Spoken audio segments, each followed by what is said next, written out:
Morning, everybody. We're going to get started on the AAORIA Advancing Innovative Technologies for Coastal Resilience workshop shortly. We are waiting for a few more members to join in person.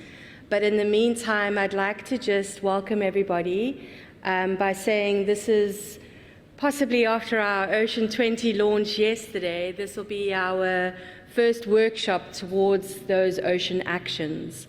I would have sent out to many of you the Ocean Actions Framework or the Ocean20 Framework documents, as well as the call to actions, which has got information on how you can get involved, how you can be on the database for mailing lists. But also if you've got an ocean action, it doesn't matter how small or how big, if it requires just you and some team members to do something really innovative around the coastline, or if you're needing a huge group of people and you need to connect puzzle pieces across to industry as well as banking or finances, blue finances, things like that. We want to hear from you. We want to help you join those dots together to support the projects going forward, but of course help present these out up to the working groups, through the Sherpas, to the G20, and hopefully make sure that South Africa's contribution to the G20 is to put the oceans firmly on everybody's radar.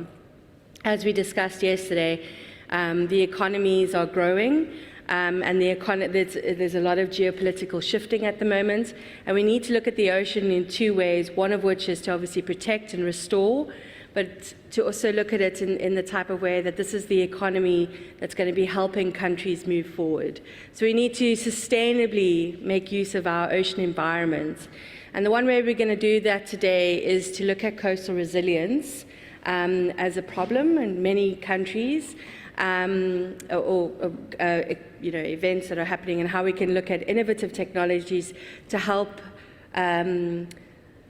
progress the ideas of coastal resilience forwards. So the one thing I did want to note before we get started is that we have a graphic harvester in the room. Her name's Sonia. So she'll be capturing our conversations here today in this beautiful 3 meter long, 6 meter long, 3 meter long, I can't judge at the moment, 2.5 meter long. Yeah, no, my brain's not working too well. 2.5 meter long figure of our discussions, which we will have available as high-resolution photos after the fact, but also something that we want to put forward in sort of like capturing these ideas. So please, we're going to need lots of comments and forthcoming subjects so that we can capture that really nicely. So I'm not chairing this session today. I'm just doing the welcoming. I'm going to welcome up Shannon Hampton, who will be chairing this workshop for us. Thank you very much.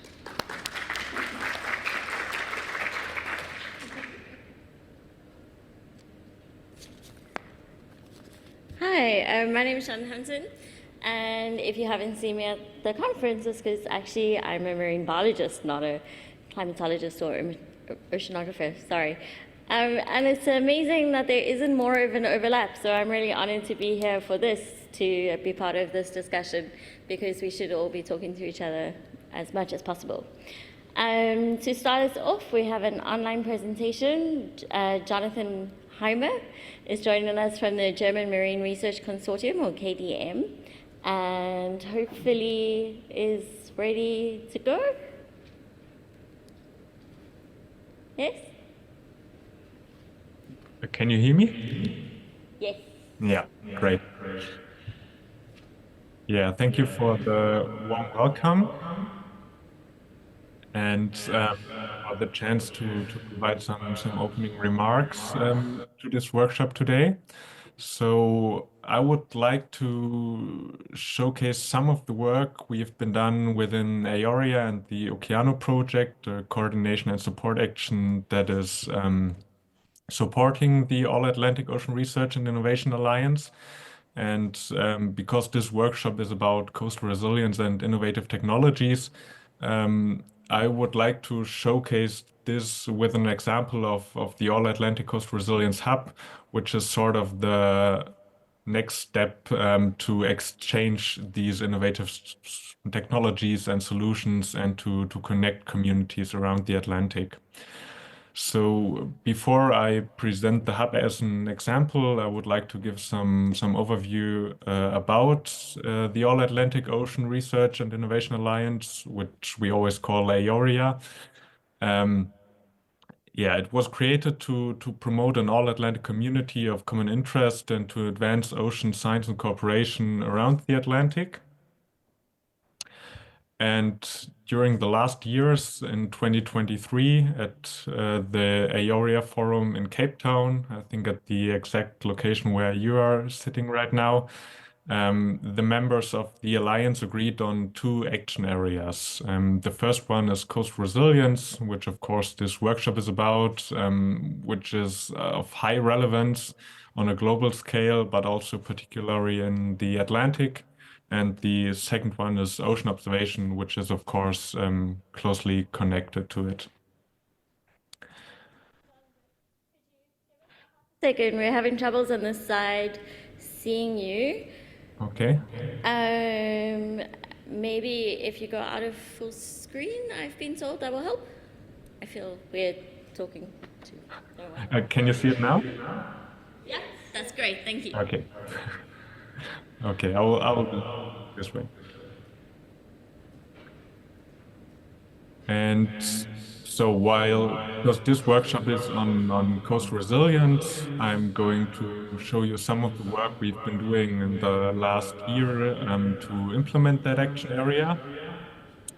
The first one, which I will just briefly talk about, is the All-Atlantic Network of Coastal Resilience Beacon Sites, where we are aiming to connect communities in very concrete on-site action around the Atlantic to provide a space to exchange existing solutions and best practices, to identify maybe shared standards, share ideas, and tell each other the stories of how solutions were successfully implemented. And one way to do it is the All Atlantic Coast Resilience Hub, which is the platform to exchange these solutions, and which also serves as or aims to provide visibility to the various communities, in the sort of broader to each other, but also to decision makers and policies, and to tell their work in a format which can be easily understood. So, but before I delve a bit deeper into the hub, I would briefly like to present the network of pilot sites, which we call beacon sites, which is currently being established.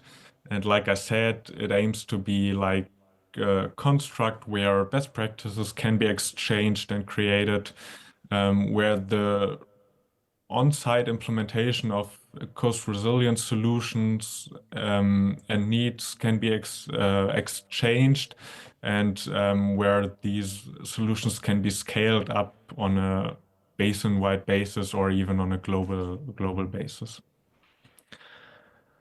But what this is about is the All Atlantic Coast Resilience Hub.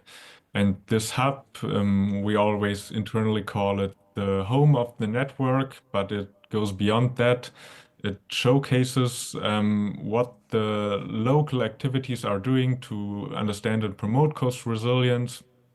It networks different knowledge holders from, for example, modelers who develop a toolkit to the local decision makers who need fundamental scientific basis for their decisions. It also supports the creation of science-based co-design processes, citizen action opportunities.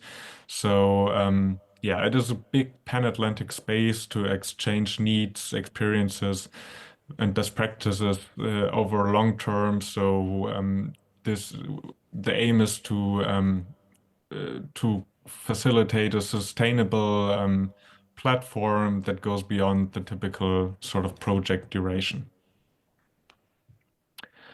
And now I would like to showcase you some of the different aspects we currently have of this hub. And like I said before, one big aspect is the term is the part of sharing stories and telling stories. So we did a couple of workshops in the last year, and this was one big aspect, the need to better narrate the actions that are going on site, and to also find a format that is attractive for people who are maybe not familiar with the explicit action or are not very deep into the scientific work. And for this purpose, we have created this one part where we tell stories of different communities, different actions around the Atlantic. From here, for example, we have two students from Europe who are fighting plastic pollutions within the Plastic Pirate initiatives, who tell their story, how they came in contact with plastic pollution the first time, and how their action influences the fight against plastic pollution all around Europe. Another example would be the tackling of coastal erosion in Senegal and what solutions are implemented there. And another example would be the implementation for nature-based solutions in the Wadden Sea, and yeah, how communities there were approached by scientists and how they co-design nature-based solutions together. Another aspect is the scientific part. Um, Around the Atlantic, there is definitely an expanding community of scientists focusing on coast resilience, of course, not only around the Atlantic, but also on a global scale. And one part of the hub is that we are aiming to have one place where we showcase some of the work that is being done, where you can go, where you can find the newest publications, for example, or access some of the data that is publicly available and that is connected to coast resilience. Another very urgent need that was phrased to us by the different communities was the need for a space where you can go to access various toolkits that focus on coastal resilience. And of course, this topic is sort of very interdisciplinary. We have a couple of disciplines that overlap. We have multiple aspects, and we've started a collection that gathers or started gathering toolkits that focus on different aspects of coastal resilience. And if you are looking, for example, for financial and economic toolkits, or you want to foster community engagement and capacity building, you can go there and see some of the work that has been done by others and that you can maybe apply to your own context, to your individual location. And of course, it is not all about online exchanges. Like I said before, we had a couple of workshops during the last year where we've talked to different pilot site managers, to scientists, to communities on what their needs are and what they need to better exchange solution-oriented science and action among each other. And yeah, of course, all the results and the way we went, you can find here. You can find some some videos of the last workshops, some of the results, which is also maybe interesting to sort of see how this process evolved and what needs were phrased. And of course, like I said, we are at the moment in the process of establishing this network of beacon sites, and the hub will be the home to showcase the activities of the members of this network and yeah, to facilitate these on-site exchanges. We are also working on different aspects on how to better compare the challenges faced by communities and therefore to better connect them with each other so that there can be a meaningful exchange, and the solutions can be exchanged that are applicable and needed at the individual location.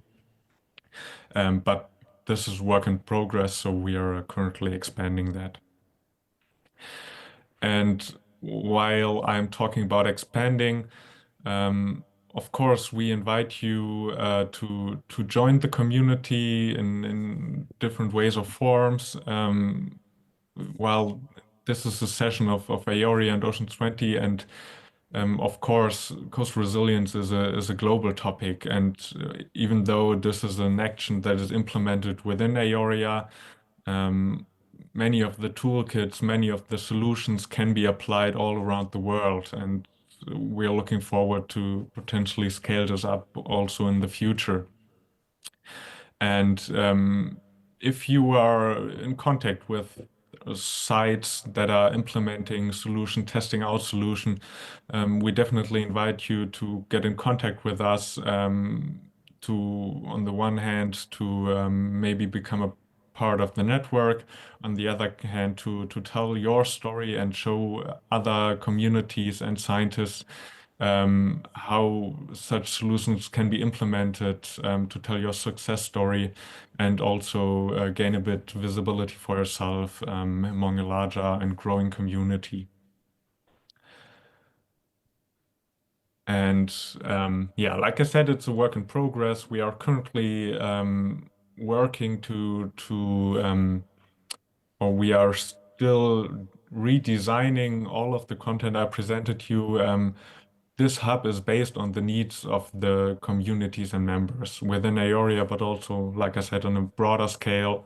We will be present at the UN Ocean Conference in Nice, and this should be a tool that serves explicitly communities, so it will definitely evolve. And also there we are happy to provide for you to provide your input. We invite you to tell what you think about the hub, if you think something is missing, if you think anything else is needed, and also to of course be part of some of the events we are doing in the upcoming month. And if you are interested in telling your story, if you know of some toolkits, you are definitely invited to visit the hub. We have a couple of mechanisms there where you can enter your action, but of course you are also invited to get in contact with us. And yeah, if you are interested to contribute, or if you think you can also provide an added value to the hub. So yeah, that is it from my side. Thank you very much. I hope this will be an engaging workshop, and yeah, identify some of the solutions and needs that will then also maybe present on the hub, and be yeah, provided to a broader audience. Thank you.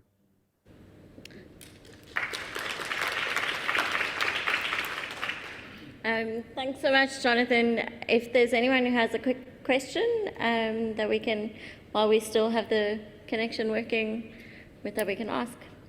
Does anyone have a question for Jonathan? Yes. Oh, it moved from further behind you. I can. So, Jonathan, what is a pilot site? What is a beacon site? What actually happens there? Hi, Jonathan. My name is Christo. I was wondering, it wasn't clear to me in the talk, what is a pilot site? What is happening at a beacon site? And how is coastal resilience being enacted, in that location? Is it virtual, or are there actual people on the ground? What does it mean to be a pilot site?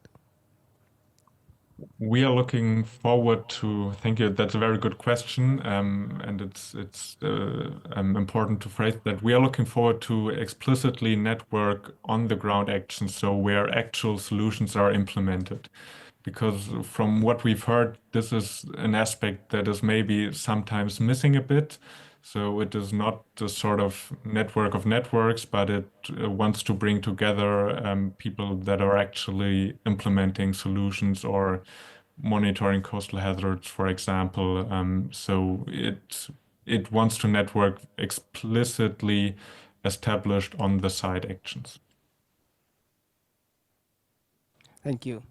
Great, thank you very much. So we're going to move on to our panel now. So I'd like to invite our panelists to come to the stage.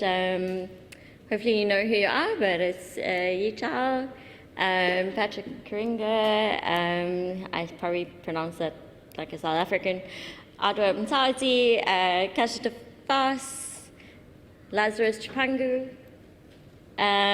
Nico, wait, there you are, and Yanga, I don't know if I said your name already. Please come join us anywhere you like. Yes, there's no, we're going to try to keep it quite casual and conversational, so maybe don't sit on the mic.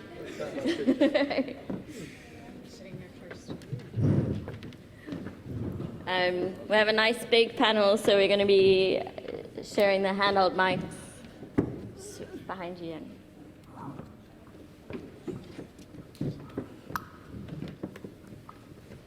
Don't fall off the stage. No. You say we're just having a chat. I'm told to dump my laptop. Yeah, there we go. You're good off the cuff. You'll be fine. So thank you so much for joining us today. I just want to give each of you an opportunity to introduce yourselves and your organizations. We can start over here with Adwa.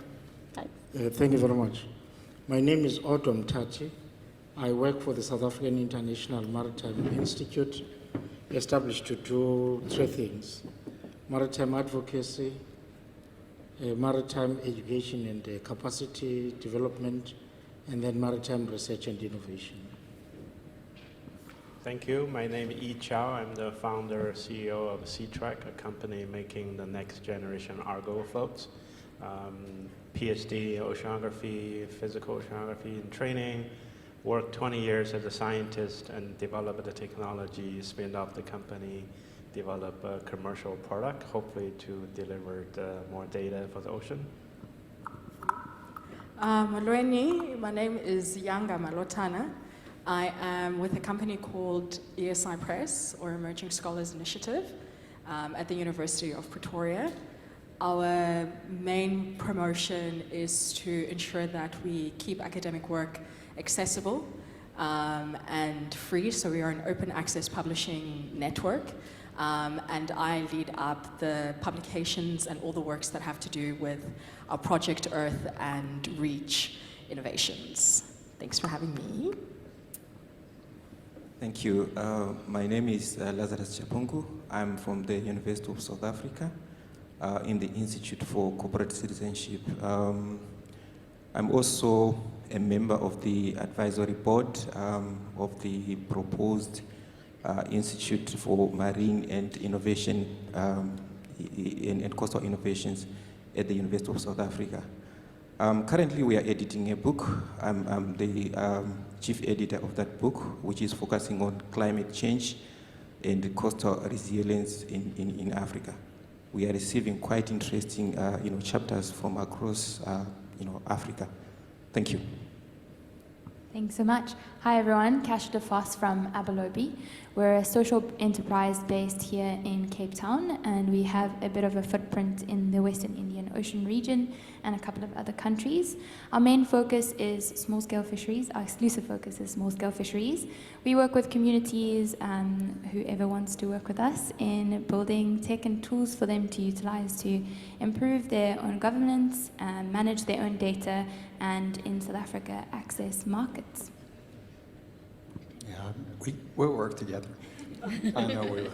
And I'm Patrick Orange. I'm based at the Swedish Meteorological and Hydrological Institute. I pretty much do everything outside of Sweden because I'm in charge for all the international projects and programs and things that we then connect to national interests that we have in Sweden. A lot of people know me that I knock on their doors and I ask them for ocean data, saying that we got to release more data and make it more available to others to get hold of. So that's how a lot of people know me. So I was based in the, working in the Eurogoose office. That's the European component of the Global Ocean Observing System for 14 years. I worked a couple of years in Australia for IMOS, Integrated Marine Observing System too. So been around a bit. Good morning, ladies and gentlemen. My name is Nico Wollemse. I work for the Blue Nature Alliance, and I'm the Africa lead. The Alliance is a global program that offers support to governments to achieve 30 by 30. So what we do is we usually try to do an assessment on the ground and see what are the key issues that we need to consider. And many times it includes the impacts of climate change. So I'm very passionate about that topic, especially climate change and the influence on livelihoods. In a previous life, I worked in private equity and in venture capital, and then I became quite involved in dealing with climate finance, trying to develop projects that can attract money, but also good partners and deliver solutions that actually work. So I hope to talk more about that today. Thank you. We have two mics now, so I'm going to pass to you, Yi. Would you mind telling us a little bit more about how technology can make ocean and climate science accessible, even where there's maybe limited resources or the need for lower cost? I hear we're supposed to say lower cost technology. Sure. Oh, I think Hello? just in, or you can swap. But Oh, sorry. there we go. Hello? Yeah. Thank you for the question. One thing we all know, collecting data in the ocean is expensive. Need ships, need people. The further you go away from the coast, the more cost they will be. So when I started my career oceanography a long time ago, I've been doing operational oceanography, ocean modeling, data simulation. We just realized there's just not much data. So think about the weather forecast. If you don't have weather station, there's no way you can forecast the weather accurately.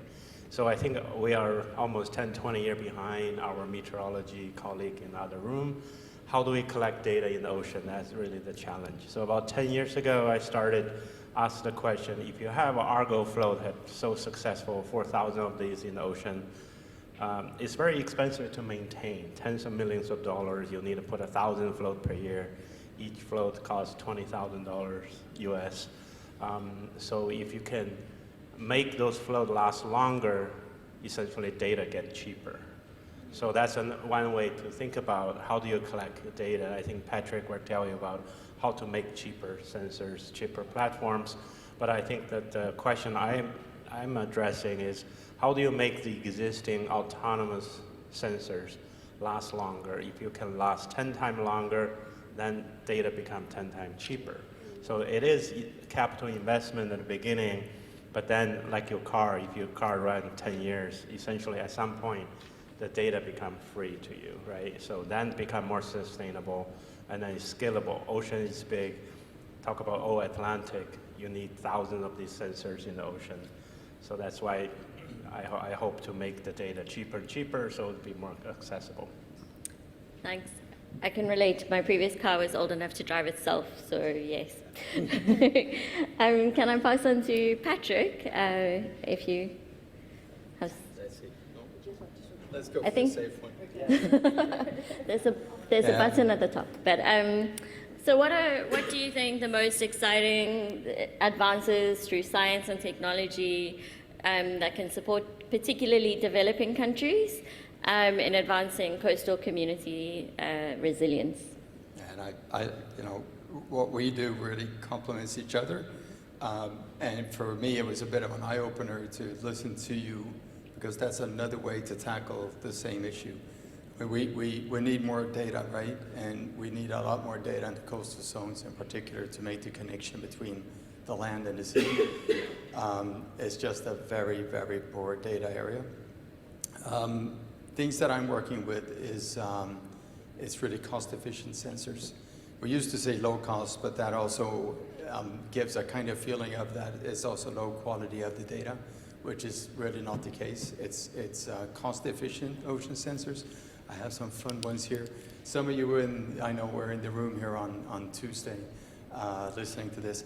It's just an example. This is a temperature logger. It's about $50 US for one of these. has a battery life of 5 to 10 years. There are thousands of these deployed around the full Atlantic in a project for addressing biodiversity studies. Huh? Yeah, share them around. So that's just one example. It's a project. They're already collecting this kind of data information. You download an app and you upload the data through the app. You just touch the sensor with your mobile phone. The data goes to a database. And once I figured this out, I connected directly with Fernando, who's the project leader, and I said, you have to show the rest of the world the data you're collecting here. So we're working on making that much more available. Here's another one. It's called a probe. It's like a mini CTD. You put it on your fishing rod. That's the target with it. You go out fishing and you collect ocean data. Comes to a cost of about $100 US, but you charge the battery. It is charging like every 6 to 8 hours, but it lasts for 10 to 15 years, one of these things. Incredibly cost efficient. And if we just consider that we have 3.2 billion people living in the coastal areas around the world, imagine what we can do with these things. We're having some discussions here because there's a new initiative that I will be talking about later this afternoon, and it's surface scientists. And surface scientists is now a global movement going on with surfers all around the world who want to help to collect ocean data. But we need to find the perfect sensor to fit on a surfboard, and then we can go for it. The community is there. Everything's starting to run. We just need to find that cheap sensor that we can put on those surfboards. Now, this is just some examples.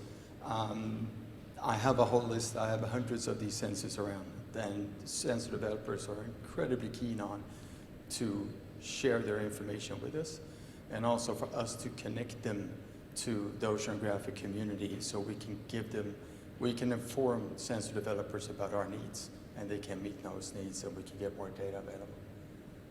Thanks. I'll stop there, I think. Otherwise, I'll keep going. Well, probably have more time to come back to you about some more things.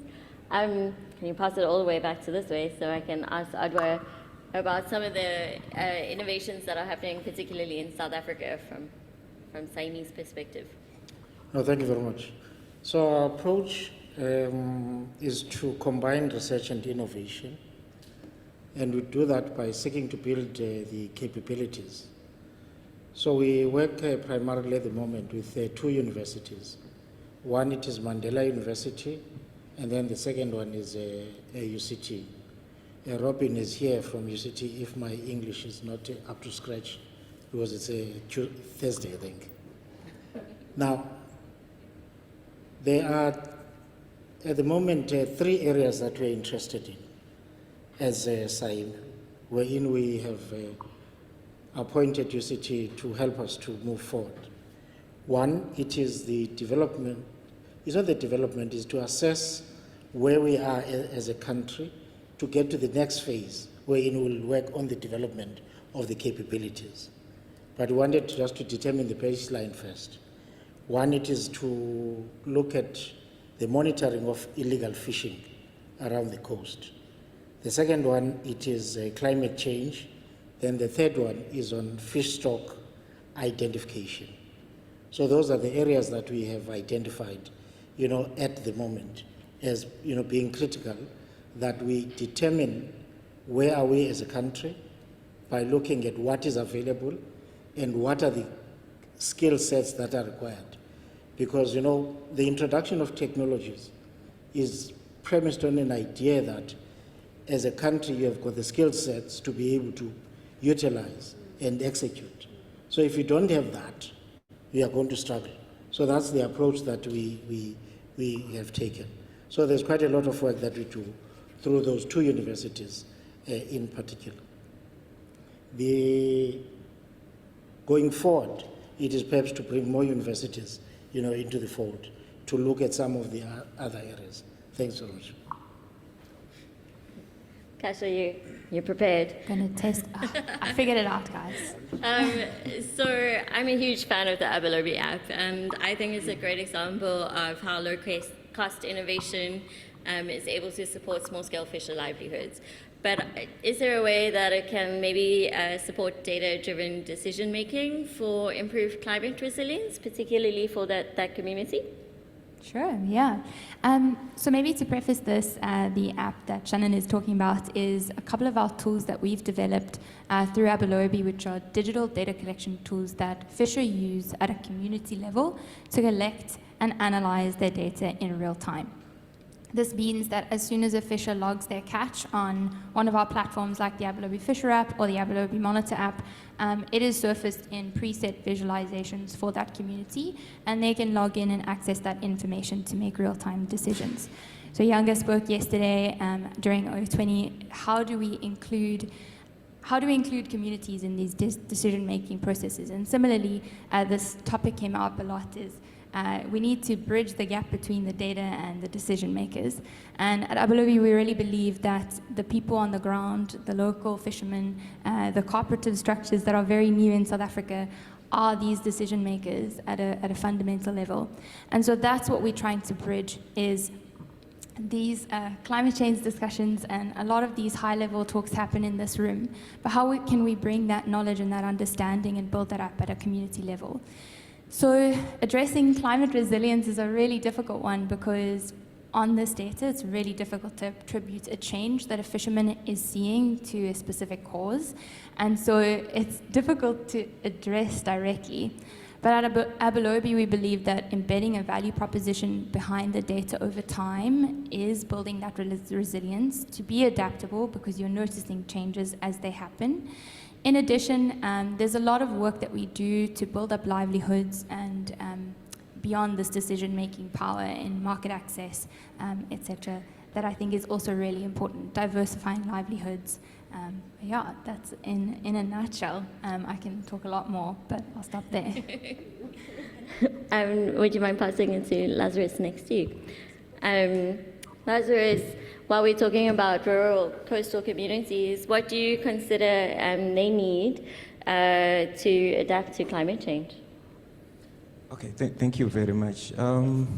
Well, that's a very important question because from the research that we are carrying out, it is quite clear that the coastal communities are at the front line of climate change, and they are experiencing a lot that we as academics sometimes don't experience. So it is important that we come up with mechanisms to support them. I like your question to say to support, because it means that at least it's something that they are doing. What we need to do is just to support them so that they achieve their goals for adapting to climate change. So there's quite a lot that we can talk about in terms of the mechanisms that can be implemented to support the communities. But I'll just highlight a few that I think are priority issues. So the first issue is that even before we start to support, we really need to understand the local context so that we come up with support systems that are relevant to those communities. So one of the areas that we need to look at is on infrastructure, like building resilience, resilient infrastructure. How do we do this? Some communities have already been affected. So as you try to build back, we want to build back better by putting in place infrastructure that is resilient to climate change.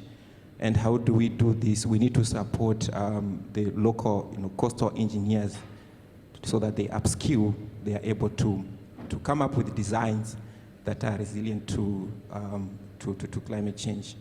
So another issue is on financing. We know that local communities face serious challenges in terms of accessing finances to implement adaptation strategies.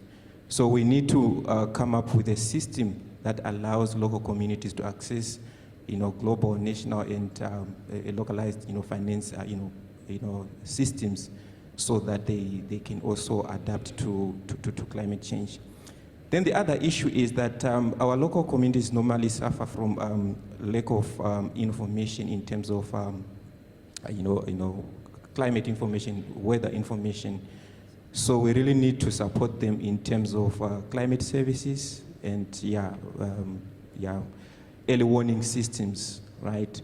So there's need for us to co-create, co-design systems that will allow them to detect climate-induced events so that they are able to adapt. Yeah, those are the key things that I think we also need to focus on. We do have quite a lot that can also be done. Maybe, for example, issues to do with governance systems. So we need localized governance systems where we strengthen the local institutions so that they are able to manage, they are able to run the affairs within the community in terms of adapting to climate change. So those are the simple highlights that I can give, but there's a lot that can be done with regards to climate change adaptation, support at local level. Thank you. Hopefully we'll get through some of those solutions and ideas when we have our breakout sessions in a little bit, but I'm glad that you mentioned finance, because I'm going to put Nico on the spot. When we're talking about innovation, we're often thinking about technology, but we also need to look at innovative finance. So do you have any ideas on how innovative climate finance can support community and coastal resilience? Yeah, I think I do have a couple of ideas. And firstly, right, the innovation about the finance comes in because it's not your traditional problem. It's not a problem that our commercial banks understand and that they deal with on a daily basis. And many times, right, there may not be a solid business case behind trying to build resilience at the coastal level. And this is, right, where you try to bring in different sources of finance. You have different grant mechanisms, the Global Environment Facility and the Green Climate Fund, to make grant financing available. And that is really critical to unlock the real project potential, because many times you have these project ideas that are fairly novice and they are innovative, but they comprise of different other project elements to compose one project. If you take that project to a development bank or to a commercial bank, it looks completely foreign and scary for them. They can't understand the risks, they can't unbundle the risks, and they're not able to understand the business model and what makes it viable. Because in the commercial sector, there's a certain way that these partners look at viability as compared to considering livelihoods, income generation potential, and things like that. So the idea really is to try and access what is sometimes referred to as seed funding. And the seed funding, your best bet is to go to a grant mechanism. And nowadays you find that big NGOs, big corporate companies, they have foundations, they have trusts, like MasterCard, like Coca-Cola, like Google.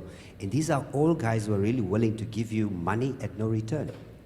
And that is really the way to start. And sometimes you may need a few grant mechanisms to build up to $1 million or whatever it is you need, but you need risk capital. You need money to take a risk, and if you fail, it's okay to write it off. Unless we start doing that, we will keep coming back to these meetings and talking about innovative climate finance while our coastal communities really suffer.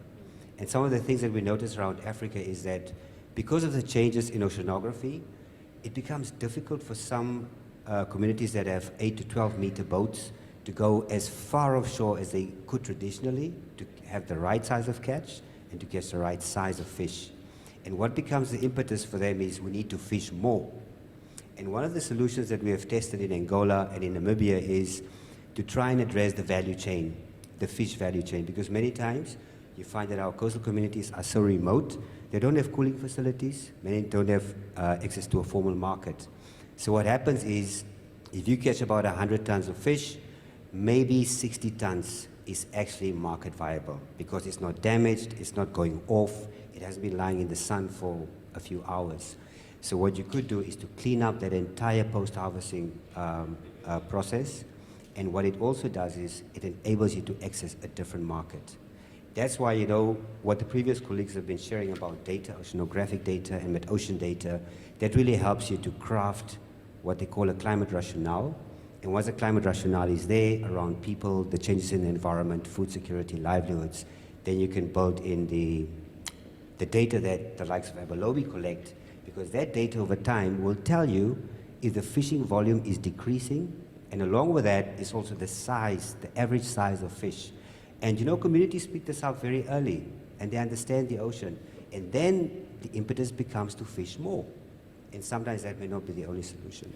So on climate finance and the innovative side thereof is, if you think about it, we have three key players that really need to participate in this.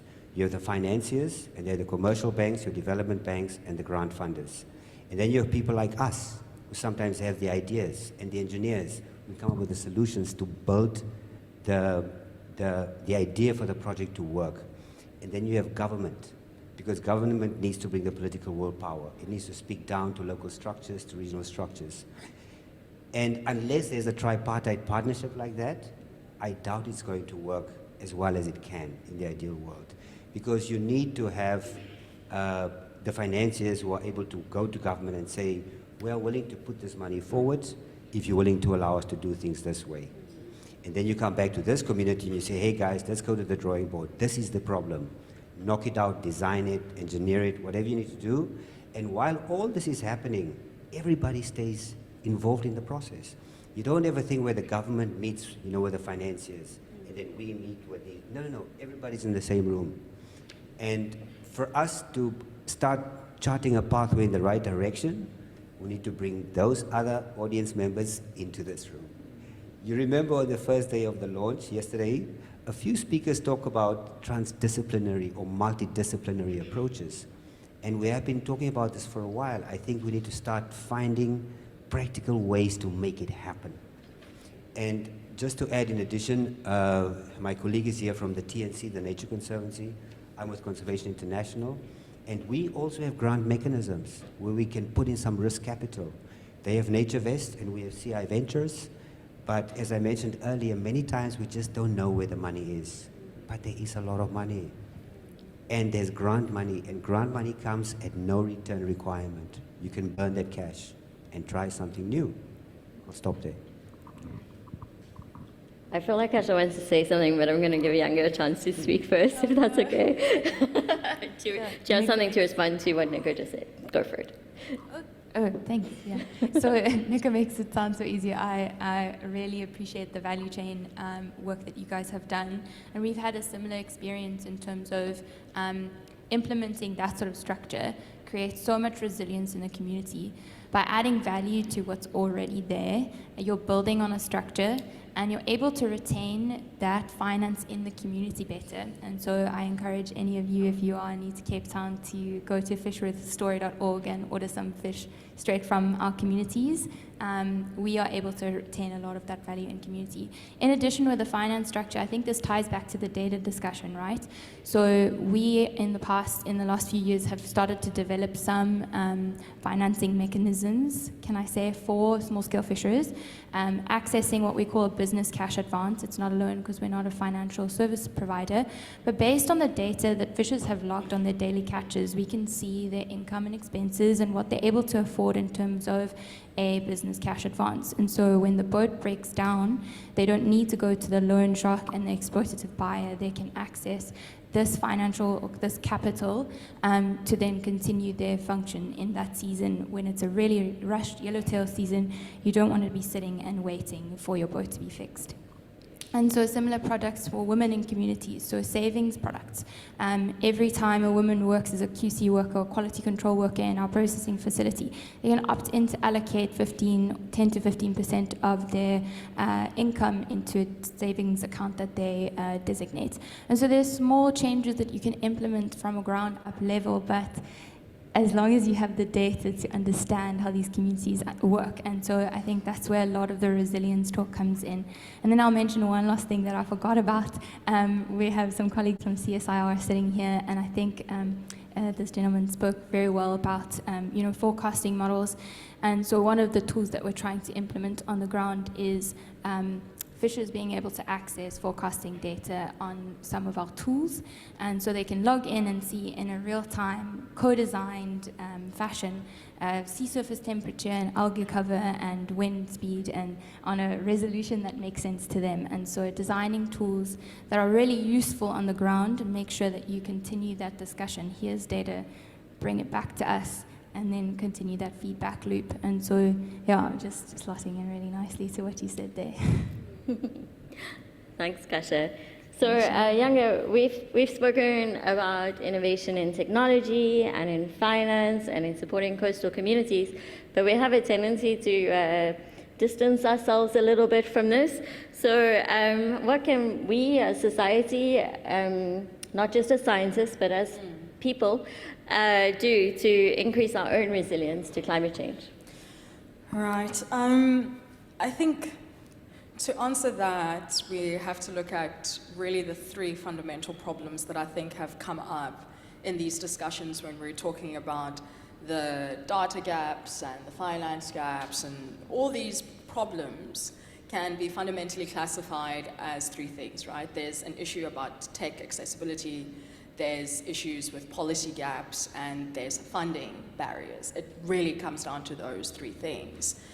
And there's layers to it in terms of, depending on where you are going to approach it in a different way. I mean, I think throughout the week we learned that there's people who are trying to approach that from a municipal level, of trying to educate municipalities specifically on the fact that they're decision makers. But then there's scientists who directly communicate with communities. And then there's the communities themselves who come back and do the communication. But I do want to go back to the thing that really affects how the communication happens in the first place. And it does go back to the financing issue, right? Particularly when it comes to the coastal resilience side of things. I know you mentioned that part of the easy way, I'm putting that in inverted commas, the easy way to start is the seed funding and the grant funding that's there before we go over into risk capital side of things. But there's still problems within that too, because usually with the grant funding itself, it will come from a particularly very big non-governmental organization, or if in the case of where it's a tax credit situation and a corporate company is coming through, it's part of some sort of corporate social responsibility to get a tax, leverage out of it. And as a result of it, that grant funding is funding that usually does not cater for long-term sustainability in the projects in which it is investing. So it is money that's very easy to burn through, so to speak, but it is never money that actually speaks to what that community needs, which is a sustainable livelihood. I'm thinking about it, I'm not going to name a particular organization that I worked with this, but we had a resilience project with them. It wasn't necessarily a coastal resilience project. It was about gender-based violence, right? And they were very excited to be part of it. You like the publicity of how great this looks, but it's only going to be funding for 3 years. Salaries cannot be paid out of that, which is essentially what people want, right? They want to be able to participate economically. And then there ends up kind of being a use, so to speak, or a disregard of the people in these communities that we are trying to make resilient. Because the company will come and say, here's the grant, please use the funding, use the money, etc. But the money runs out because there's only so much of it. And so I think it's then very important that we embrace, one, entrepreneurial initiatives that would be able to empower the societies to be able to do work for themselves and to lead it. And I love the work that Ocean Hub is kind of doing, Ocean Hub Africa there. But also at the same time, us figuring out how to get into those boardrooms to help them understand. Because I think the issue there is not them not understanding the risk, it's not them not understanding the potential of the cost, etc. It's the fact that it's a language that cannot fit the economic metric that there's always been used to make profit out of it, right? Because it requires a longer term vision and more patience. And there's not much of that, we know, in the investment space. We want to go as quickly and as fast as possible, right? So I think there's a lot to be done in that aspect, because even in the funding metrics that do exist, they are not metrics that are built for what we would consider real resilience. Because resilience in itself, if we unpack the term, right, is a resilience, as Lazarus, you just said beautifully, that it's a matter of understanding that something probably already exists and it's a matter of amplifying it and supporting it and putting it up on a bigger level. It's about adaptation and transformation and having that mindset in going into it. I think about the fact that in KZN, following the floods, just as an example, it wasn't something that was millions of rands that were produced from this local community, but it is something that worked for that community. Stokvels became incredibly important in terms of how the community supported each other while government had its tail between its legs in coming through for food, for example. Something just as simple as that after the floods had happened, right? And we know that stokvels are things that are built off the premise of strong communities and strong social ties. And more often than not, within these coastal communities, those strong social ties is where we are supposed to start in terms of trying to understand where can we help you, in terms of trying to understand what is it that you are already doing, and let's see how the science can amplify it. Let's see how the finance can amplify and support it. I think we go with it with the approach, and this is also from someone who's been in the NGO space as well, where as the NGO, for example, I'm coming to you to save you, the savior complex, before I can listen to what is probably needed on the ground. And the same metric would have to happen in finance too. I'm coming to see what exists or doesn't exist so that I can see where I can fill in the gap as the financier. I'm also coming to you, or hopefully this would be the best part of government, that would be nice if they did this, to find out what is it that you actually need, and then we go back to the drawing board instead of bringing the data and being like, okay, we're going to shove this down your throat and let's move on from there. So that's just like the first thing I wanted to kind of get out of the way there. And then the second thing I just wanted to say is that when it comes even to the conversation of... Just hold on. Sorry. Just before you... 2 seconds. Do you want to explain to any non-South Africans what a stokvel is, just quickly? Yes, so a stokvel is essentially like a street fund, so to speak. So it's the local community coming together, and it's a neighborhood where everybody puts money in a pot, basically, in this case in the bank. And then usually at the end of the year or at a decided time, everyone gets a payout from their stokvel. And it can play itself out, usually in terms of Christmas time, or it can literally be an emergency fund that is led by the community, right? And I think that is something that exists that, you know, businesses being like, oh, that's how we basically do retirement pots. And it's like, well, no, people in the communities figured that out a long time ago, right? But then just as like the last 2 things I wanted to say about when it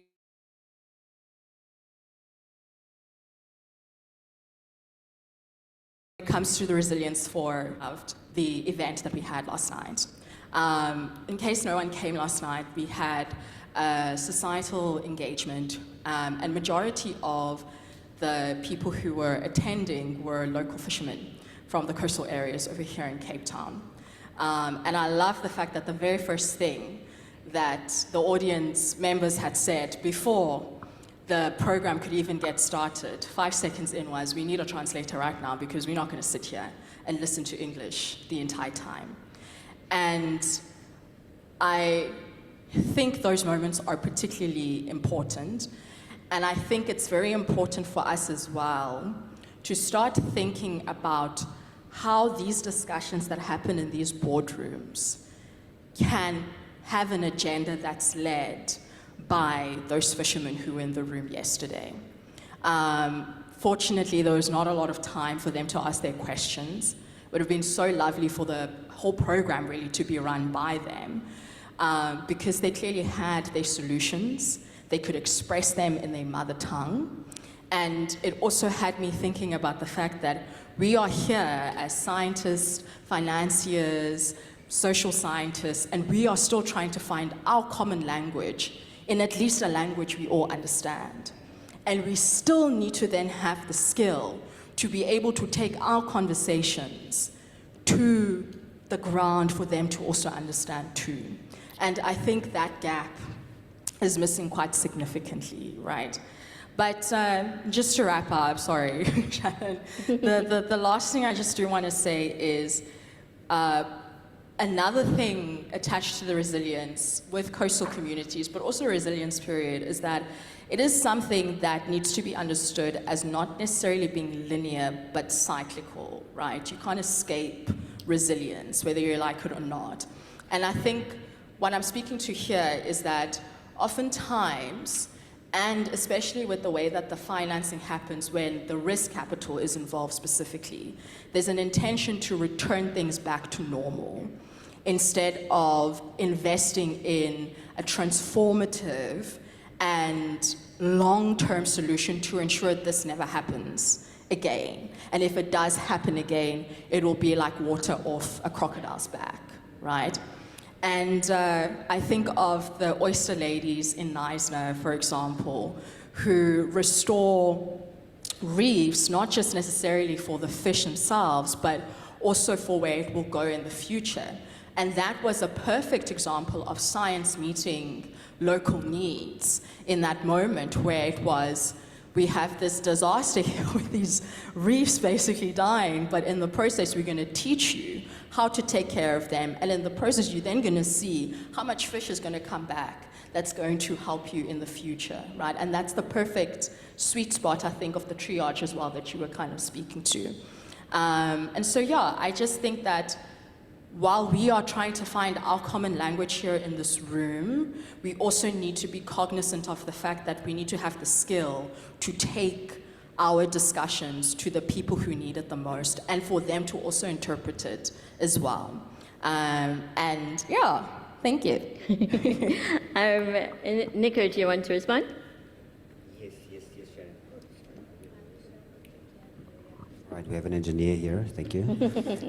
No, thank you so much, Yanga. There are a couple of things I just want to respond to because I realized I wasn't very clear in my remarks earlier. You're so right about the grant financing, and with every grant donor, it comes with terms and conditions, right? So some may not, buy this or pay for this, but the others will. And that's why, right, many times you should really try to shop around to see which of those donors or those grantees or grantors actually meet your requirement as a community. And to your point, right, the community needs to be really center of that discussion to try and unlock the finance, to plan the project, to co-design it. And the other thing, right, you mentioned about the time frame of the grant money. So many times, right, you want to plug that money in at the beginning because you're still developing the concept, or you're prototyping, or you're piloting, and that takes you 3 to 5 years' time, and you can only do certain things with the money. And to your point, many times you need to find somebody who's willing to pay the community to be involved, because you need to pay for their time. Their time is valuable. And then, right, as you do that over the 3 to 5 year process, in the last 2 years, you start building the financial model for the project that will run for 50 years. You see, because we have to take a full life cycle and also a lifetime approach to these projects. To your point, you can't address something in the interim or in the medium term that when it comes back, it's going to be even more devastating to a community, right? Because then you erode the investment you've already made. So I thought to just clarify those 2 points around being mindful of how the grant funding comes to you, with what terms and conditions, and being willing to shop around and really go and negotiate. You made another key point, was around policy. Many times, if you look at our policies that govern our banks and non-bank institutions, it's very traditional, it's very conventional. My way of thinking is, right, climate change is an animal that keeps changing itself, right? It manifests so differently in different localities and across different people's lives that we can't think the same. We can't apply the same mechanism that built the existing businesses if you want to address climate change. You need to think completely differently. And many times, right, government can help by, even if you need to have dual policy settings, one is for your conventional type businesses, the things we know, power stations, agriculture, etc. And then you have another policy that makes blended finance, alternative finance actually possible. And I think that is one way where the government can be instrumental. Because many times, right, the financiers feel that they are not being seen in the policy, and they don't want to take risk outside of a legal framework. Thank you. So I don't want the people in the room to feel excluded from this conversation because everybody in the room is an expert too, even if you're not on the stage. So if anybody has any points that they want to raise or solutions that they have heard of, please feel free. There we go. We have, maybe you need to steal one of the...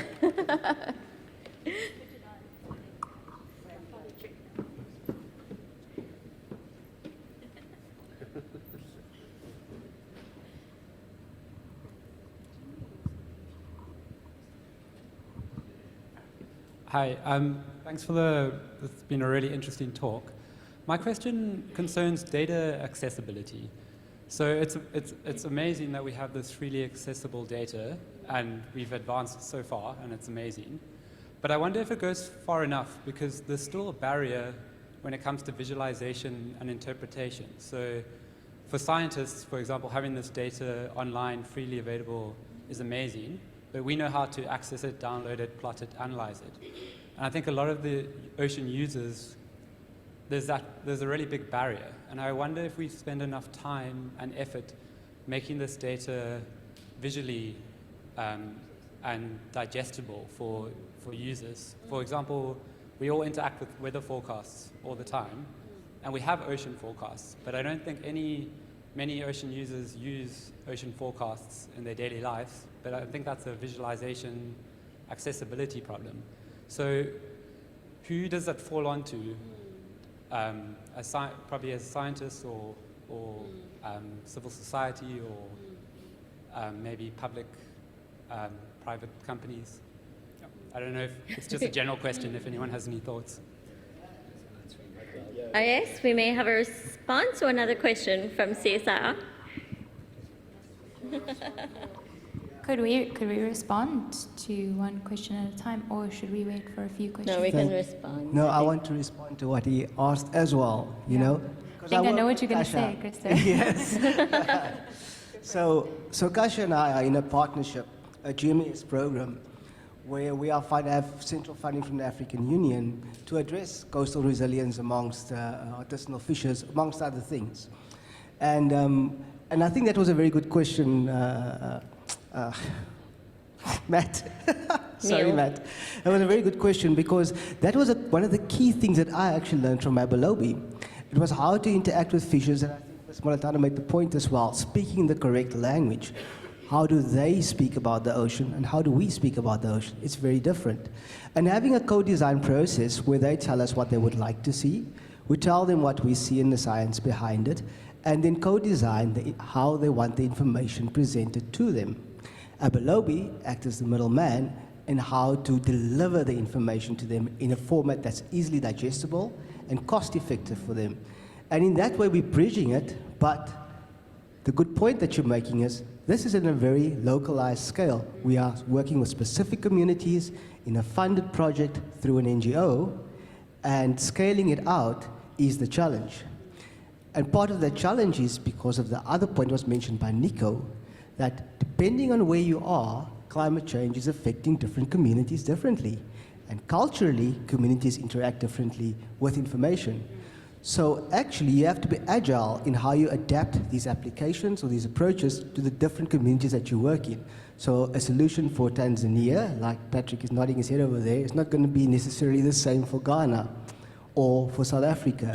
So we are working together within this program and having a workshop in May in Tanzania and Dar es Salaam to interface with artisanal fisher communities around SADC and even from Ghana and see how we can address some of these issues. If I can just add to Krista's very comprehensive answer, it's a full-time job.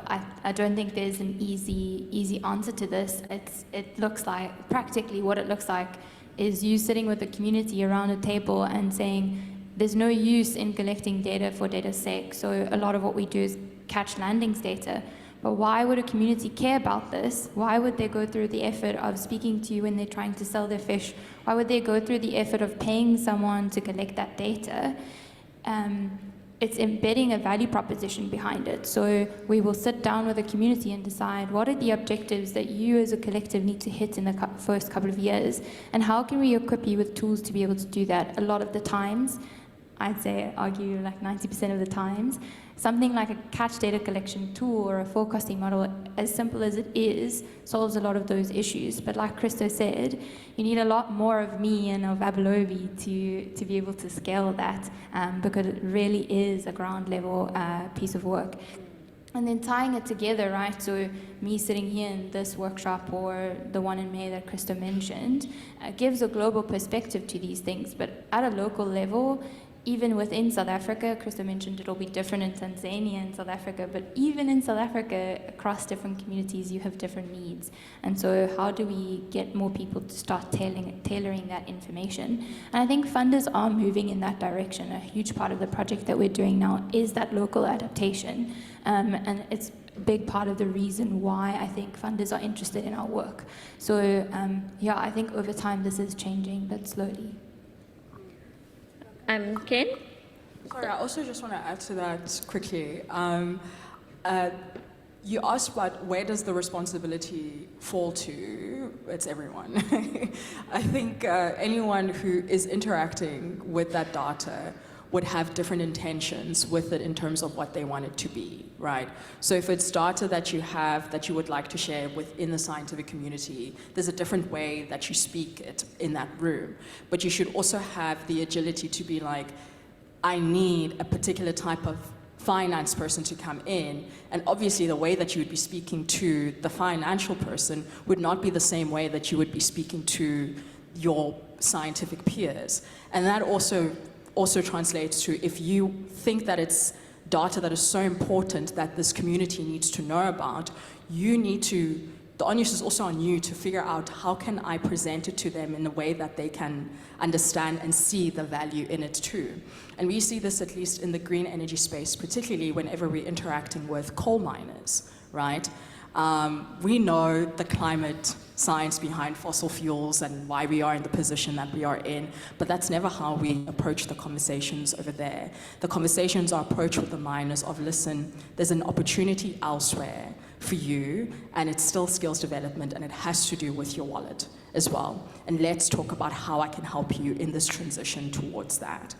It's still linking to the issue of climate change and the disasters of fossil fuels, of course, but I never had to once mention fossil fuels or the issue of climate change. I spoke to what is impactful to them in that moment, and in that case, it's the wallet and their livelihood. And I'm saying, here's the opportunity to go to from here, right? So I think it's then also important to connect with people. If you don't have the skill to do that, that can help you do that as well, and not to box yourself in to think that you should be the only person that is able to say this information to everyone in a particular way that they would understand. But it's very important then to have that multidisciplinary, faceted community in the space that you are in order for your data to be effective and to be understood by the right stakeholders. So that's a challenge to everyone.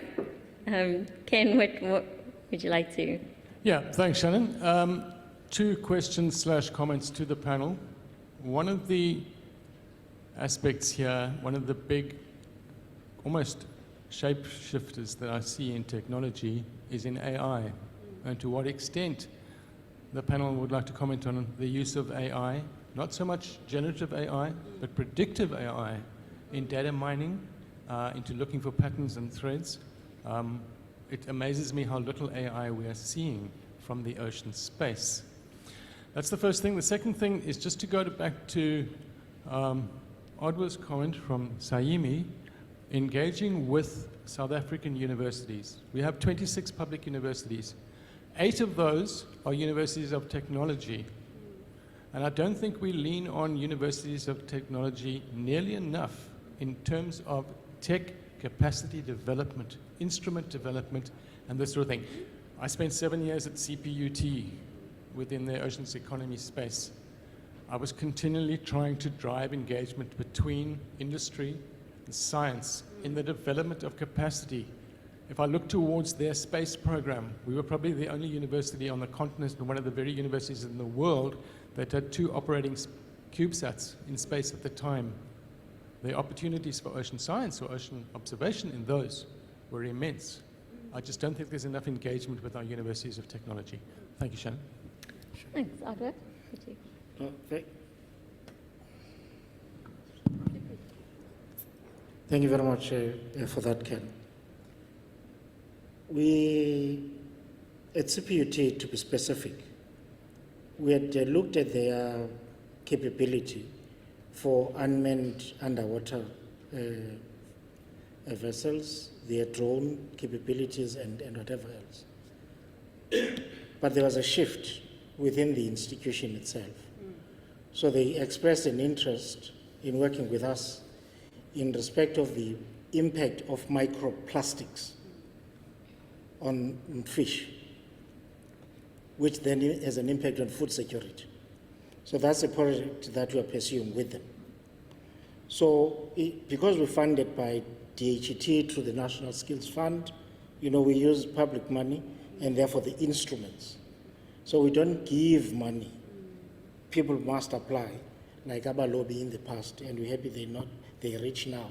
They don't come to us. But we had given them some funding in the past.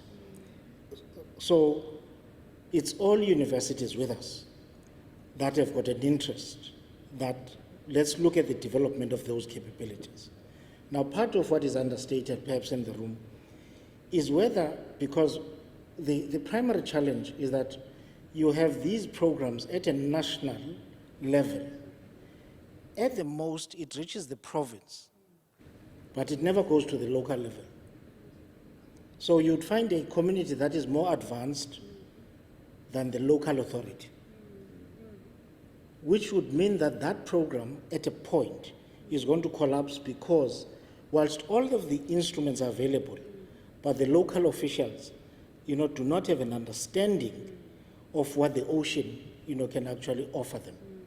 So we tried to pilot last year a program that develops with LED officials as well as traditional leaders, which has now perhaps has translated into a short learning program called Ocean Matters, so that you build the capability within the state itself to be able for those people to assist their communities. So that's the one part. The second part with communities contributing to their resilience is indigenous knowledge systems. And we're saying it's an understated fact within maritime. So with all other disciplines, you may find people venturing into it. So we've got a vested interest, we've got a thematic area that is looking at maritime indigenous knowledge systems, in recognizing that you don't always have to impose solutions on local communities as if they don't by themselves have the capability to tell you what is it actually that works. So for us, it's the empowering of the state or government. The second one is the recognition of the power of the communities. The third element is to build the capacity through, perhaps a higher end, supporting masters and PhD and postgraduate students. That's the one leg. Then the last one is the development of new technologies. Because our view is that all of the other countries, their economies grow because they've got their own technologies. But we consume technologies from everywhere else. If you're invited to any of these countries, I'm not saying anything, but the point is that if you're invited there, it's not a gift. It's for you at a point to go and source those technologies. And we're saying as South Africa and as Africa and the South, we must get into the space in which we develop our own technologies. That's the only way that fundamentally we are going to alter the nature of the economies, of the South. Otherwise, we can continue, buy from Europe, buy from the Americas, got clapped with tariffs now, don't know where they stand. But, we must start to reverse those and, focus on building our own capabilities. That's a just to go back to your AI question. AI to oceanography is not new. We have been using machine learning, smart AI, which before AI is a thing for a long time, for forecasting. Atmospheric forecast, ocean forecast has been decades. So AI will continue to play a big role. Now we are not only doing AI on the clouds, on our desktop or computers, but when we develop the underwater drones, now we're building the AI capability in the drone itself because we collect so much data, we cannot even upload the data to the cloud. So AI will continue to be distributed on the sensor level. Go back to your supply chain of the data, of the technology, science, engineering, manufacturing, and the users, and then data services like the access problem you mentioned earlier. You have a unique question, unique problems, and that itself drives the science, and then that in turn drives the technology, and then you have to develop the whole supply chain, and that's the only way to meet the user's need. So thinking about those supply chain of the data and the users, and then to answer those questions. I just want to contribute to the issue of technology. That is a very serious issue that I think our policymakers as well as academics need to pay attention to because it's a serious challenge. We have a plant that we adopted in the Buffalo City, and our aim was to improve its efficiency and stuff like that. So when we did a search around to say, how can we upgrade the system to make it more efficient, we realized that the technology, we can only get it from China, nowhere else in South Africa. So I think there's need for universities to think around the issue of innovation hubs, where we house these innovation hubs, we recruit experts who can focus on developing technologies. But there has to be some kind of a business case to that issue, so that as they do that, they also generate income to sustain the innovation. Sometimes people fear to venture into such projects because they think there is no market for this and the value chain is not very clear. So it's something that we need to think about. Thank you. Would you ask? Yeah, I thought to just maybe speak to Ken's point about AI and the gentleman behind him about the data and the use of data.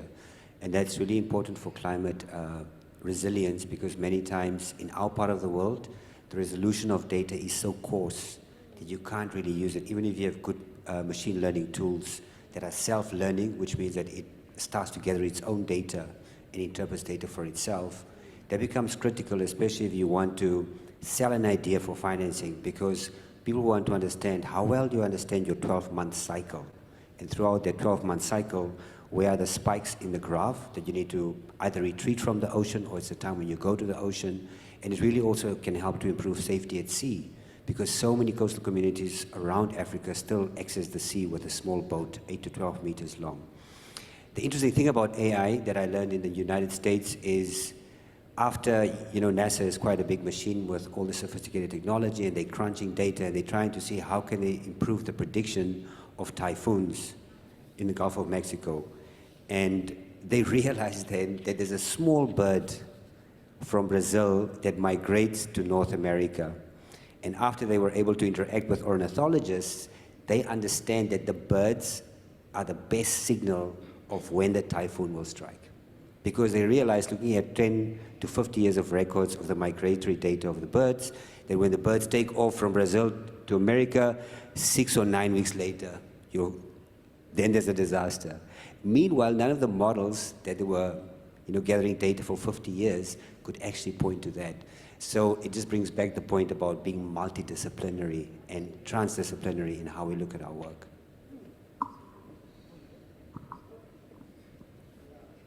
Oh, that lady. Yeah, I need two. I think ladies first. I think it's on. I just wanted to go back on the access to information. I heard Yanga responded with everyone has the responsibility to share information. However, I want to raise the point of capability or limitations. Scientists, in the way we are taught how to generate data or to conduct science, we're not equipped with the human element of conducting science. We are taught how to ask the question, answer the question, present it to a scientific community. And from that point forward, we expect that somewhere in the world, a social scientist is going to come across our work and then deliver it to a community. I believe in strengthening the access to data. We can't then go to the communities because we are ill-equipped. We will do the wrong thing. Rather, we strengthen our relationships with the social scientists, not assume they're going to find our data, take our data to them, and then hopefully that will work better, or even better, put a social element to our university education. Which one do you feel is more feasible there? Thank you. I absolutely agree with you, and I think what I was saying with it wasn't me saying that you as the scientist, you must now go to this rural community. I'd love that. That would be obviously like the best, because then you know that education at that point has really been so multidisciplinary that a scientist can feel comfortable enough to talk to any common man on the street about what they're researching. That would be amazing. But if we're talking about it from a practical term, I love the fact that this is a meteorology and oceanography conference, but I'm here as a social scientist to understand, right? Open your doors to us, please. Let's start there. We are here trying to understand and here to help. I think about the global governance systems that we have, right, that relate to climate change. We know we have the UNFCCC, and part of that we have the IPCC, which is your guys' territory. And the whole point of the IPCC being there, for a long time, it was just speaking your language. And policymakers were asking, what the heck are we supposed to do with this? We don't get it. And I'm so happy that today, when you go to the IPCC website, there's literally findings for dummies, which is for the policymakers, if that makes sense. And there's like tiers to it of, this is for the real climate scientist who's researching this is what has happened. But then there'll also be a document speaking exactly to that topic, but saying for policymakers. And that's the type of accessibility we would also like to have. It is still frustrating for me, for example, that in investigating the energy crisis, I had to read engineering papers, for example, right? And the writing was tough. Understandable for someone who has an engineering degree, you understand what these phrases are, whatever, but there needs to be a simplification of a person should be able to read your intro, your conclusion, and get exactly what it is that you are saying without having to go into the details. And part of that, as you said, is practical steps of taking writing skills in university and humanities subjects. We would just teach you how to write so that the information does become accessible. I think we've moved past the point of scientists functioning in silos, popping out the information and hoping that something happens out of it. We are at a stage now where we all have to work together. And part of that is also you meeting me here, because I want to hear from you. I want to understand you. And it's the same thing as well, even in the financing side of things too. Be ready to speak that language, or at least work with people that would be able to communicate the message for you. And groundwork activism was doing that from the get-go. You think about how the climate movement came to be in the 1970s. Scientists had been screaming for years that we are in danger, but it was the grassroots movement that were able to communicate the message effectively to government. So we're here, we want to help. Don't stay in your holes, okay? Offices, maybe.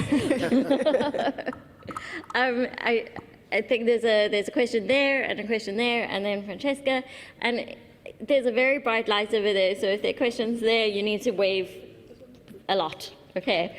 So let's start with CSR. Oh, sorry, Patrick, you were pointing at me, but I seem to recall that you mentioned that there's some knowledge sharing around building these lower cost sensors, and that can be incorporated within existing systems. Like, aren't they doing some of that in Ghana? I know Ghana has a program called Gaia that's exposing technology to young innovators, and now there's a generation gap.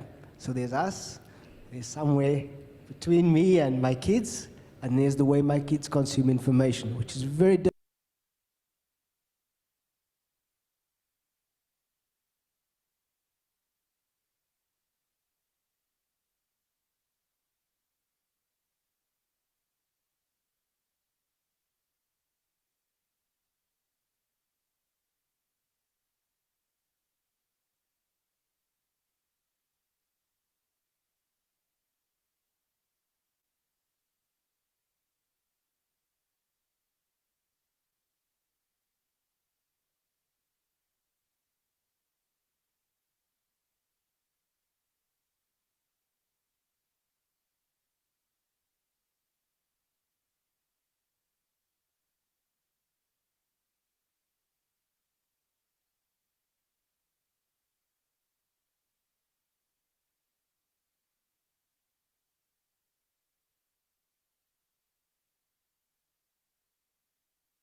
municipalities and the indigenous traditional knowledge. And then Yanga saying there are 3 gaps: tech, policy, and funding gaps. I would add that there is an education gap that I think the funding can really link quite powerfully, but not just postgraduate. We need the champions in the local communities that are somehow either trained, educated, I don't know what sort of training you want to talk about, that can ensure the sustainability of whatever action the communities need to put forward for coastal resiliencies. We are working, this is Indian Ocean, sorry, not Atlantic, but with communities, local communities for nature-based co-creation knowledge of solutions for rehabilitating impacted urban sites. And it's very good to engage with an excited community, but once that trust is built, the funding ran out. So Yanga, we touched that on even yesterday, and we don't have anyone on site that can take on that. I know there's lots of, we run green schools with the local communities, and there's lots of young minds that could easily put science projects, citizen projects as a school project of putting, I know they're expensive, but those loggers, those kids are, the Gen Z is very ready to engage in those type of downloading an app. We took kids on the rocks and they said, how can we, is there an app? And I mean, the iNaturalist to identify. The generations are there. We just need to fill those gaps. How do you retain innovation, knowledge, and education in those communities instead of just graduating them and sending them all to the top parliament where action needs to be done locally? Thanks. Do you want to pass it forward? Do you still have a, yeah. I'd just like to ask about, so a lot of companies are, or sensitive developers are moving to a business model of data as a service, so you get the instrument for free, and yeah, sorry. So companies are moving towards a model of data as a service, or instead of, so you don't buy the instrument, you buy the data. So I just wanted to see if the panel had a comment on that. When I talk to sensitive developers, I tell them that never try to sell that data, because that's not where you get the money. You get the money from producing the services and the products based on that. So let that data be free and open. If you don't, you'll never be discovered either. People won't know that you exist. So you get the data, you show it off to the rest of the world. From that, there will be requirements on what they can do with that data for any kind of user. So don't try to sell it. It's not going to give the big money either. I love that question about the selling of data, because here comes social sciences once again. That has everything to do with ethics, right? Because most of the times, the reason why the data is being sold, for the person who's selling it, it's a nice quick buck to put in their pocket, they can move on with their life. The person's intention of holding that data is not because they want to come up with the great solutions for the world to take care of people. It is to target the people usually within that data for ads, right? And to collect information to inform their business as well. So it still goes down to bottom line too, right? And the reason why that it's even possible for something like that to happen, back to the policy gap, is because there's a lack of regulation in something that clearly our leaders do not understand. The only reason why a transaction like that can happen so openly that we can see is highly unethical is because somewhere, someone has not recognized the importance and the need for the regulation and laws for it to be passed and protections to be put there to practically make sure that that doesn't happen. And there's a massive, massive gap with that. Because there's that lack of regulation, to bring it a bit closer as well to home in South Africa, there is opportunity, particularly in the ocean space, when it comes to the AI developments that you were speaking about, because the leaders don't understand. But that opportunity also has got the gap of abuse in it. So that's why that triage conversation becomes important again on who are the people who are involved. But I cannot think of any instance where data has been sold, the final person who holds it is using it for good. It's for the good of their profit and not necessarily for the good of whoever might be part of that data system. But that's why I think humanities people need to be part of these processes, because we could flag it and say that's an ethical issue, right? And we wouldn't have deep fakes and, Something that was really good that happened some years ago was that projects within the European Commission. So if I'm awarded a project in the European Commission that is producing any kind of data, that data has to be free and open. If it's not, they get no money. So that came into, I think it was into effect about 5-6 years ago. That was a game change. So any project producing any kind of data has to be free and open, otherwise you're out. If I can just add to the conversation 2 seconds. Just tying in these comments, that data ownership becomes really important. Of course, there's the side of trying to regulate it and use it for good, and also, like Patrick mentioned, funders and your funding channels starting to push society into your ideal scenario. But the other approach is bottom up, as the lady at the back mentioned. If you instill data ownership at a community level, which is what we believe in, there's much more of a drive to participate in these programs, and also there's a security mechanism in it, right? So if fishers are collecting this data, we believe that they own it, and from there you can bridge a lot of gaps, right? So I'll mention an example of the comment that you raised. In Port St. John's, we started work when there were no NGOs in the space, and we collaborated with other NGOs to start a pretty big project. It's now entering its 3rd year.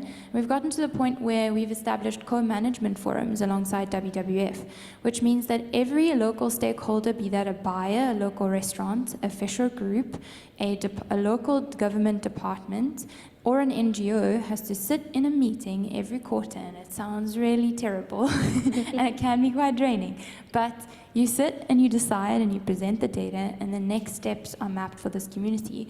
But the only way we can do that is if the community has buy-in in this, and so that it is not an NGO moving into space and dictating which way the project is going. And I think a big reason for this is because, again, financing mechanisms and regulations are really important here, but it's the financing model that pushes for this sort of approach, and I'd like to see more of that going forward. That's a great question. Oceanography, we are still early in terms of the data generation, data production, understanding the users. So I think at least for now, we are a little bit early stage. But if we're looking at our meteorology colleagues, data as a service is a very good sustainable business model, but at least in the US. Every dollar you invest in a data collection, there are 2 or 3 times more business opportunity to provide a service. So for example, in the US alone, there are more than 200 companies provide weather services. Government, of course, provide the backbone data, but if I open my phone and I came to Cape Town, I look at the weather, what clothes I'm going to bring, everything on my phone. That's not provided by government. It's provided by the company who sell 99 cents for the app. So that's question number 1.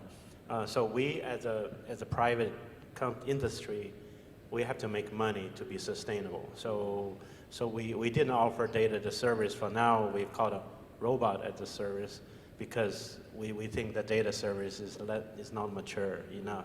But we like to be on the data service down the road so that people don't have to spend $20,000, $30,000 to buy a robot. Maybe you can spend $100 just to buy one data, right? But because we are early, we don't really know how much the cost of the data. For example, if I go Cape Town, 100 miles here, 100 meter down temperature, how much you can sell that temperature data? Is that a cent, 10 cents, a dollar? So we don't really know. So as we mature as a community, there will be a evaluation for that particular data, and there will be sustainable data as a service industry. I am sorry, I'm taking over again. Unfortunately, time is marching on, and I want to give everybody a last opportunity to talk. And you will have noticed there's been a shift in the agenda because it's been such a rich conversation. So I again ask each of the panelists in just a minute or two to have a final word, focusing particularly on ocean action and what needs to happen next, what tangible things need to come out of our discussions this year, particularly in light of the O20 and AAORIA's work. We can start with Adwa. Thanks very much. I think we can learn. I think the point raised by the representative from Brazil is not to seek to make it out as if we are innovative when there are people that have gone through the cycle. So it is us understanding what has happened before so that, we simply build on that. The second part was that question that says, but who's the holder of the data? You do need some level of a central point, a repository type of, because you're never going to be able to find it everywhere and everybody, telling you either they're pro or they're anti. So you would almost need a neutral player, for that particular purpose.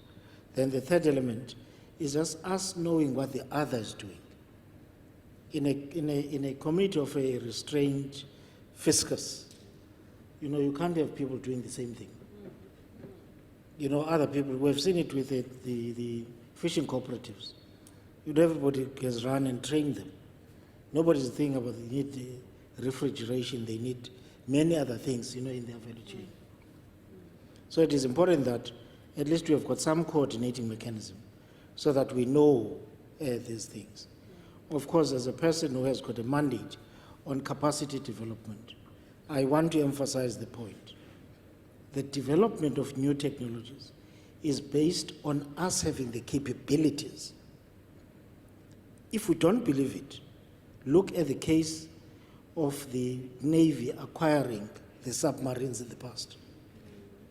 If we don't believe it, wherein you acquire something from Germany, one, you don't have anybody to interpret what it's required to do. So it is important that we run the wave ahead by us as the country, by us as the South, making sure that we develop the capabilities at the appropriate levels. Otherwise, we will always want to send people somewhere to learn about things that we are actually capable of developing. Thanks very much, for the opportunity to engage. I want to echo yesterday's theme about ocean observing when we talk about Ocean20. In order to provide data to the users to meet those societal needs, we need to understand the ocean. So before we understand it, we cannot predict, right? So observe, understand, and predict. It's a sequence. How do we observe the ocean? That's really take a lot of the community to work together. We talk about public, private, or philanthropic partnership. So that's very powerful. I think in this part of the globe, from Brazil to South Africa, there's Ocean20. A lot of the momentum have been built to observe these three oceans together. It's a unique place. And there's a lot of problems and then need to bring all the scientists, engineers, and all the social sciences together to better understand, better observe this area so that we can predict, so we can give people make information, make better decisions. So ocean observing, go ocean observing. Very simple. Clearly what's been coming up here is us working together. Whether it's us working together here in this room, us working together with listening to the communities, but it's about cooperation. But beyond us working together, it's us building common understanding on what is it that we're actually working towards to. And I believe that taxonomy is very important to be developed first in order for us to figure it out. I think it's very important that as we move, as whatever research you are doing, whatever passion you are focused on, the question of impact is always there, and how the common folk can be impacted by your work in some way or another will always be there, particularly in the coastal resilience space. And let's not forget the humans behind the numbers as well. Okay, thank you. You know, as people were making contributions, I was quite excited at the level of knowledge that all people have.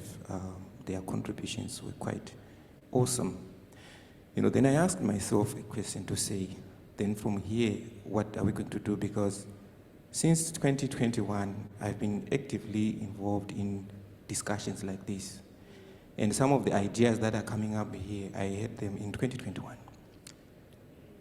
4 years down the line, people are still discussing ideas, you know, we need to take into consideration, you know, local knowledge, etc. As academics, are we really going forward, or we are still going in circles and our communities will continue to suffer? So we really need to do something. I hope Tammy and Tim are going to do things differently this time around, and we're going to see something happening on the ground. And yeah, that's my hope. So, so as we continue to reflect on the plight and power of coastal rural communities, we really need to remember that these are not just vulnerable populations, but they are stewards of ecosystems. They are champions of resilience. We need to see them or to look at them from that perspective if we are going to do something which is meaningful. They are the holders of local knowledge that we so much need, so that whatever we do is impactful. So by supporting their adaptation or climate change adaptation plans, we are not, it's not charity work. We must understand that it's something we are trying to, you know, it's survival, it's sustainability. So let's move beyond, let's move beyond pledges to partnerships with the communities. Let's move beyond sympathy to solidarity with the communities. So we really need to take action going forward. As academics, as policymakers, as business persons, we really need to see these communities not as vulnerable people, but as partners as we try to address climate change issues. Thank you. Yeah, I think, well, taking the wind out of my sails all along the row here. I think I can just add to this, I agree completely. There's no coastal resilience without thinking about the people on the ground and who this affects, first of all. Second of all, I think there is a lot of really interesting information from an observational perspective. How do we go from observation to action faster? I think that is a big next leap for us as a scientific and NGO community. And then I would just like to add that as much as I think that we should do better in terms of learning from each other, as colleague here said, I think all of these conferences end in a similar vein of let's work together and collaborate more often, but what does that mean and what does that look like? And so maybe platforms like this could help leverage these conversations and build an action plan towards that. And then lastly, I'd like to mention that there are other regions that are doing this quite effectively. I've been a little bit involved in the Western Indian Ocean space, Kenya, Tanzania, and discussions like this go really far in those areas. And so I would love to rope in colleagues from other countries who've done this quite successfully and leverage that knowledge to bring that information here. Good one.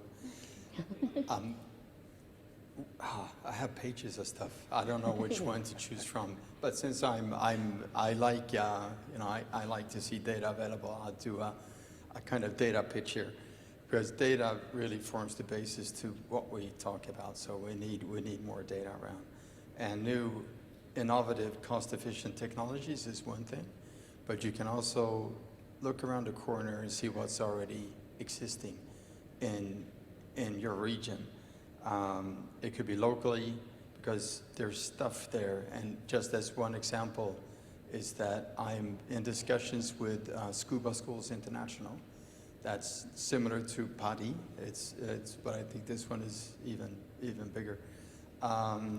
They're just about to give me access, because you go diving, you have a dive computer. Every dive computer has a temperature sensor.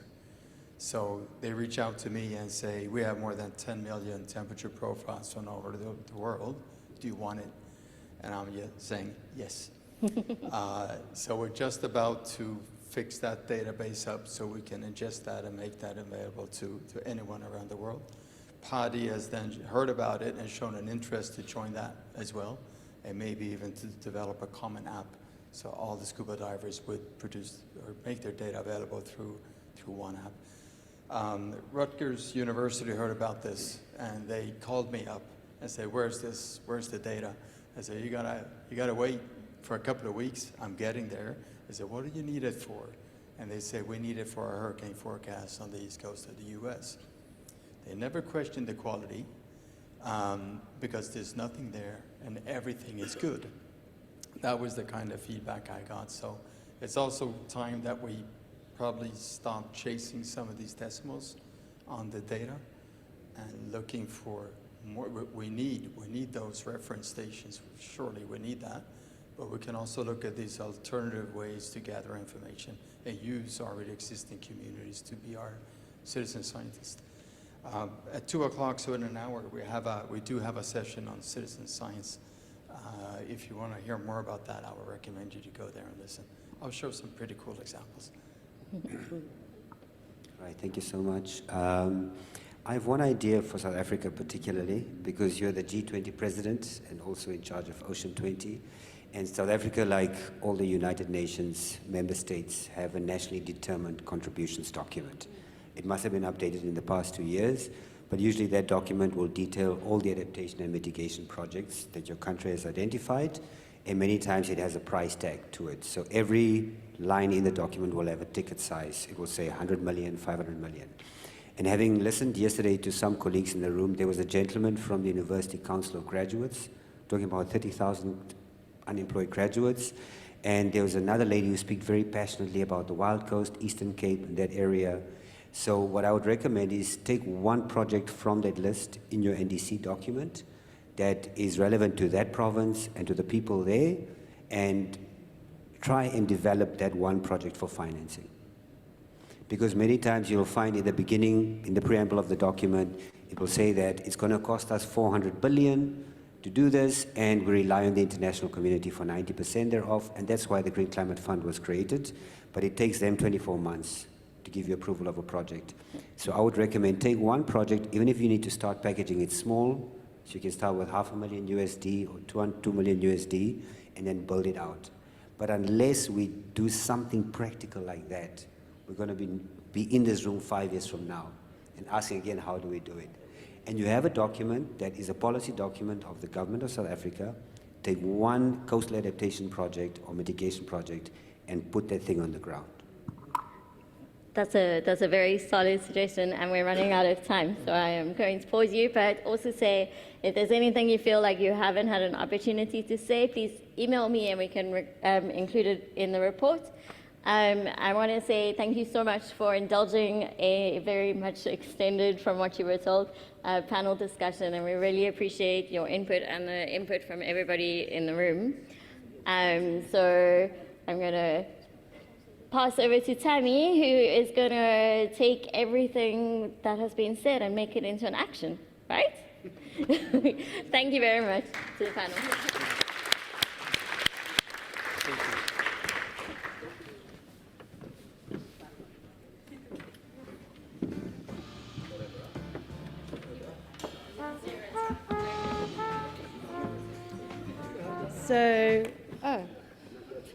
So maybe just in closing to say thank you to everybody.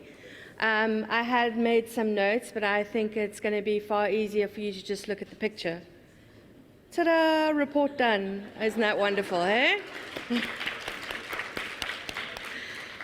But no, thank you very much to the 7 panelists. This was very, very engaging. You saw a change in agenda because we didn't want to stop the flow of conversation. I think that was great. We've captured many notes and we have recorded this through the Zoom, which is incredible. What I do want to do is just say thank you very much to Oceano and the CSA for assisting us in putting this together, as well as the EU for co-funding for this particular workshop. We also just want to request that everyone please just sign the attendance register at the back of the room. What tends to happen is some people have got badges, some people have got banners, and we just wanted to keep a good tally of who's actually here so we know who to be reaching out to. If you do have any queries, as Shannon says, either email her, myself, if you don't have my email address, otherwise ocean20sa@saon.nrf.ac.za. But once again, thank you very much to all our panelists. I've certainly learned a lot. And I wish you a very happy citizen science session next. Thank you.